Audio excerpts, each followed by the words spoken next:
High বন্ধুরা, তোমাদের কাছে নিয়ে আসলাম আরও একটি নতুন কিচেনের ভিডিও। এই কাজটা আমরা করেছিলাম আমাদের অ্যাড্রেস ফুলিয়া থেকে 4 কিলোমিটার দূরে সাহেবডাঙ্গা বাপি শর্মার বাড়িতে। পার্টির মত অনুযায়ী আমরা এই ডিজাইনের রেসিপিটি ব্যবহার করেছি। এটা একদমই নতুন ডিজাইন। এই রেসিপিটা দিয়ে আর কোথাও কিচেনের কাজ করা হয়নি।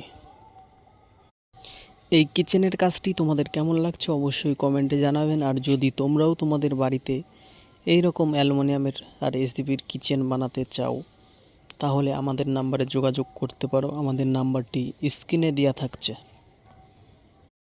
তোমরা যারা বাড়িতে মডেলার কিচেন করাতে চাইছো পিলাই দিয়ে অনেকটা খরচ বেশি, ওইখানে তোমরা অ্যালুমিনিয়ামের এইরকম কিচেন করাতে পারো। এইগুলো 10 থেকে 15,000 টাকার ভিতরে কমপ্লিট হয়ে যাবে। আর এই অ্যালুমিনিয়াম আর এসিবিতে এতে জলে বা ঘূর্ণিতে ধরার কোনো ভয়ই থাকবে না। ধন্যবাদ ভিডিওটি শেষ পর্যন্ত দেখার জন্য। Thank you.